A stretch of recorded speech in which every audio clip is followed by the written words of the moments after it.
नमस्कार, स्वागत है आपका हमारे यूट्यूब चैनल पर। बात करते हैं शाला दर्पण पोर्टल पर प्रथम परख से परीक्षा के यानी वार्षिक परीक्षा तक के अंकों की प्रविष्टि कैसे करनी है, प्रविष्टि करते समय क्या क्या आपको ध्यान रखना अति आवश्यक है, साथ ही परीक्षा फल का निर्माण आपको किस तरह से पूर्णांक के माध्यम से आप करेंगे, संपूर्ण जानकारी इस वीडियो में हम प्रदान करेंगे। सबसे पहले बात करते हैं शाला दर्पण पोर्टल की। शाला दर्पण पोर्टल पर रिजल्ट एंट्री करने से पहले कुछ मुख्य बिंदुओं को ध्यान रखना है, जिसमें प्रत्येक विद्यार्थी के रोल नंबर की एंट्री आपको कर देनी है सबसे पहले। जिसमें रोल नंबर की एंट्री करने के लिए आप विद्यार्थी टैब के ऊपर जाकर के क्लिक करेंगे, वहाँ पे आपको रोल नंबर ऑप्शन दिखेगा।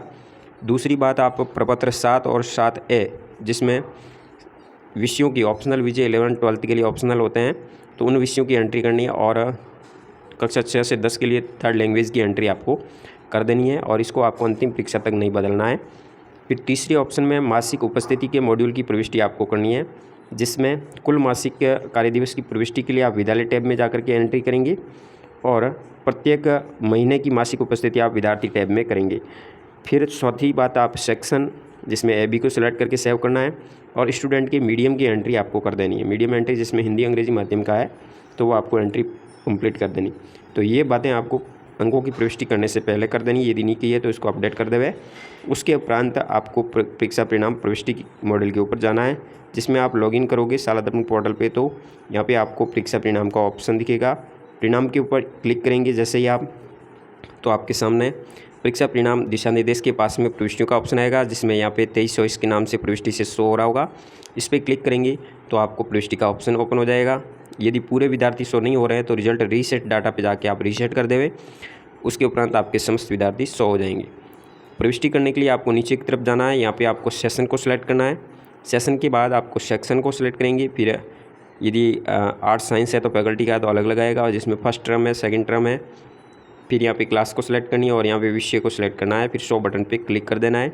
जैसे शो बटन पे क्लिक करोगे संपूर्ण विद्यार्थियों के नाम नंबर यहाँ पे आपने अलग अलग है, जैसे कि रिटर्न है या फिर मौखिक के MCQ के हैं, तो अलग अलग दोनों नंबरों की एंट्री करनी है और नीचे सेव बटन पे क्लिक कर देना।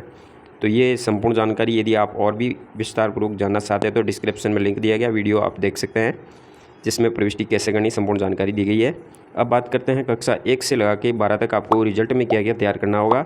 जिसमें कक्षा 1 2 की बात करते हैं तो इनके लिए होलिस्टिक रिपोर्ट कार्ड आपको तैयार करने होंगे, जो कि ऑफलाइन तैयार करने हैं।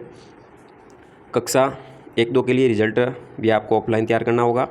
कक्षा 3 और 4 की बात करते हैं, जिसमें आपको progress report card RKS MBK के साथ ऐड हो जाएंगे, जिसमें SA1 SA2 SA3 की एंट्री शाला दर्पण पोर्टल पे करनी है। वो कैसे करते हैं इसका भी वीडियो डिस्क्रिप्शन में दिया गया, आप देख सकते हैं। कक्षा 5 का 17 अंक तक आपको एंट्री करनी है। 3 4 के लिए आपको होलिस्टिक रिपोर्ट कार्ड भी आप तैयार कर सकते हैं। साथ ही नहीं करो तो RKS MBK के साथ में ऐड होकर के प्रिंट हो जाएगी मार्कशीट। कक्षा 6 7 की बात करते हैं, 8 को आपको वही 17 अंक तक तैयार करना होगा। 6 7 में हिंदी अंग्रेजी मैथ की बात करते हैं, जिसमें प्रथम टेस्ट 10 नंबर का और द्वितीय टेस्ट भी 10 नंबर का था। SS साइंस और थर्ड लैंग्वेज में भी 10 नंबर का टेस्ट दोनों हुए थे। इसकी एंट्री शाला दर्पण पोर्टल पे होगी, कर दिए तो अच्छी बात, नहीं तो उसको भी करनी होगी। फिर RKS MBK फर्स्ट हुआ था 15 नंबर का। तो हिंदी अंग्रेजी गणित के अंदर अर्धवार्षिक परीक्षा कम अंकों की हुई थी, जिसमें 50 नंबर की हुई थी, जिसमें 40 की लिखित और 10 की मौखिक की हुई थी। फिर यहाँ पे 80 नंबर का पेपर हुआ था बाकी विषयों के लिए, जिसमें 65 की लिखित और 15 की मौखिक हुई थी। फिर RKS MBK 2 15 नंबर का हो गया इन 3 विषयों में, बाकी 3 विषयों में नहीं होगा, तो इस हिसाब से ये 15 अंक और कम हो जाएंगे, जिसमें 17 अंक का पेपर होगा हिंदी अंग्रेजी मैथ के लिए, जिसमें 55 नंबर का लिखित पेपर होगा और 15 नंबर की मौखिक होगी। तो 55-15 का वार्षिक परीक्षा का आयोजन करेंगे। फिर तीनों विषयों में आपको 100 नंबर का पेपर बनाना है, जिसमें 80 नंबर का पेपर प्लस 20 नंबर की मौखिक आयोजित करनी है, जिसमें टोटल 200 अंकों का पेपर होगा। टोटल 1200 में से नंबर दिए जाएंगे। तो ये रहेगा कक्षा 6 7 के लिए। फिर अदर सब्जेक्ट में वर्क एक्सपीरियंस है, आर्ट है, हेल्थ है, इनमें आपको 100 में से नंबर देना है, ग्रेड दिया जाएगा।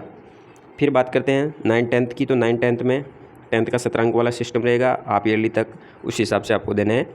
फिर 9th के लिए 10 नंबर का फर्स्ट टेस्ट है, 10 नंबर का सेकंड टेस्ट है, आप ईयरली 70 नंबर की सभी विषयों के लिए, थर्ड टेस्ट 10 नंबर का और एनुअल एग्जाम 100 नंबर की, टोटल 200 में से यानी 1200 में से नंबर दिए जाएंगे। और इन 5 सब्जेक्ट के लिए 200 200 200 तीनों के लिए, और 2 विषय जिसमें CPW आर्ट के लिए 100 नंबर का।